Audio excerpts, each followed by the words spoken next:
Now, when it comes to ultra high yield investments like the TSLY ETF, for example, I get it why some investors might bring some skepticism, because even though a lot of these different dividend paying ETFs pay a massive amount of dividends on a yearly basis, a lot of them have issues such as price decay long term.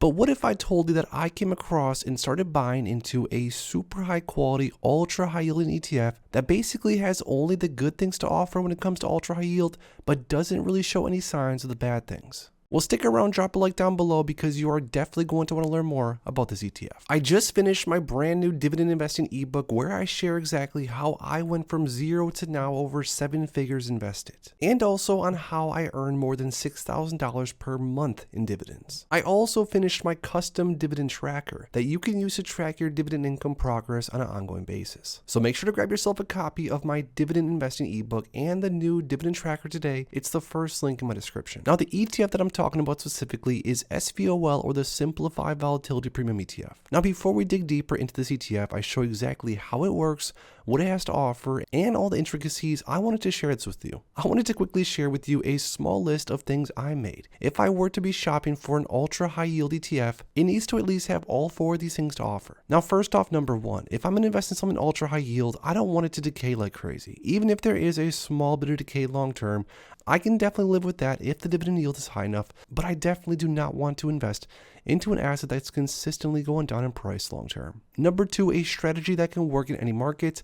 And when I explain to you how this ETF works in a second here, you're going to see that for the most part, SVOL can do that. Number 3, a long history of dividends, and SVOL has been paying dividends pretty consistently now for going on 3 or 4 years, so there is a bit of a track record, which is nice. And number 4, lastly, a solid total return, which you're going to see long term how much SVOL investors have made if they bought and held on to this one. So before we go over some more of the performance of SVOL, at least historically, and show you how much in dividends this ETF offers, heading over to the Simplify ETF website, it says SVOL Simplified Volatility Premium ETF. It then says the Simplified Volatility Premium ETF SVOL seeks to provide investment results before fees and expenses that correspond to approximately 1/5 to 3/10 the inverse of the performance of the CBOE Volatility Index, or the VIX Short-Term Future Index, while also seeking to mitigate extreme volatility. They then said, we believe many traditional sources of income are failing to meet investors' needs in today's low-yield environment. But SVOL aims to provide an attractive income stream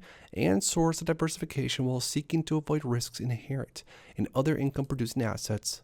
The fund short VIX position provides investors an optimized exposure for monetizing the premium in the VIX future market. A modest option overlay budget is then deployed into VIX call options to help protect against adverse moves in the VIX. So with this sort of interesting alternative strategy, SVOL shorts the VIX and earns a ton of premium for doing so, but all along they still offer a modest overlay in some VIX call options just in case things go sideways. Now, some more important information about VIX, the gross expense ratio. This is probably one of the worst things about this ETF, even though nowadays with some of these ultra high yielding ETFs, investors are sort of numb to say 1% gross expense ratios, etc. But SVOL does have a 1.16% gross expense ratio. And again, this is partially because this asset is so actively managed. Now, total assets under management is $609 million, which is up quite a bit year over year. Now, the distribution yield for SVOL, we're going to go over the dividend a little bit deeper in a second here. But as of right now, we're talking a 15.88% distribution, which is much higher than pretty much all dividend stocks and ETFs across the markets, again, until we get into these ultra high yielding options. Also important for those income seekers out there like myself and like probably a lot of you guys, SVOL does pay a dividend on a monthly frequency, which is pretty nice, especially if you are interested in reinvesting consistently a little bit faster. Now, I sort of mentioned during the start of this video that these ultra high yielding ETFs for the most part have 2 things in common. They all pretty much pay a crazy amount of dividends, which is what attracts investors in the first place mostly, but also a lot of these super high yielding ETFs, at least long-term decay in share price, making the investment not even worth investing into, even though it's offering a massive high yield.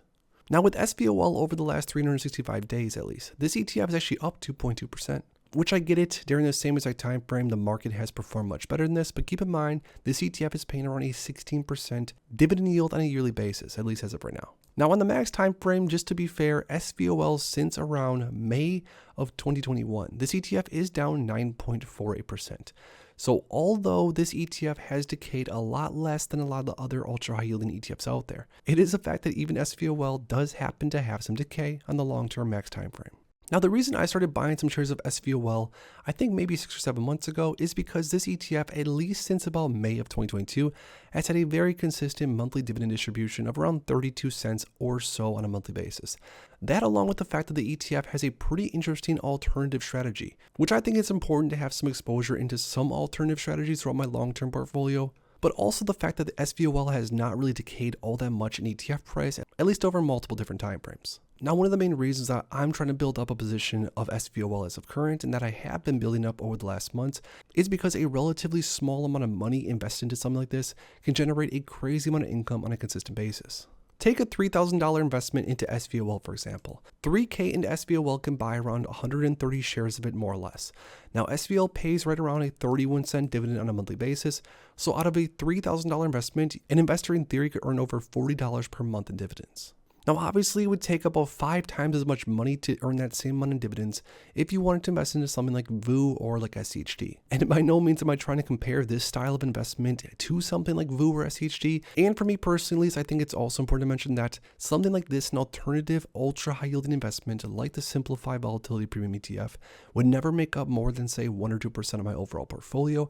But like I said a minute ago, having some shares of it and stacking some shares consistently in order to really raise the amount of dividend income that my portfolio receives on a monthly basis, to at least as of right now use the cash to reinvest into more shares or whatever I'm buying, but again, sometime in the future, use the money, hopefully, to be able to use on a monthly basis to pay for my bills, pay for travel, pay for vacations, take care of my friends and family, etc., etc. So now that you learned a little bit more about SVOL, how this ETF works, at least the basics that is. This ETF is currently yielding around 16.3% on the trailing 12 month. And like I sort of mentioned earlier on in this video, this ETF, although it hasn't been around forever by any means, it has been around for a while now, since around 2021, and has been paying dividends pretty consistently since then. So now that I shared with you SVOL, showed you how this ETF works, we looked at SVOL's price return, the dividends historically, let's take a look at the total return. If an investor was to have invested $10,000 into SVOL, and this is back in May of 2021, over that 2.78 years of invested, they would have turned that $10,000 into over $13,100. Or investors would have seen a total return of 31.36%, or an average annual total return of around 10.3%. Now I get it, there are other investment vehicles throughout the market that I do think can probably offer a larger total return long term, but for an investment vehicle that pays investors a ton of cash flow from day one and has offered historically around a 10% annual total return, I would say SVOL, as far as in the ultra high yield category, is one of the best opportunities that investors can get into, and trust me, I've looked through a lot of these ultra high yielders. Now, the one thing I will say though, SVOL has not been around all that long, so long term we're going to have to see how this performs in a multitude of different markets. But as of right now, SVOL has definitely found a spot in my portfolio, and I'll definitely grab more SVOL on red days.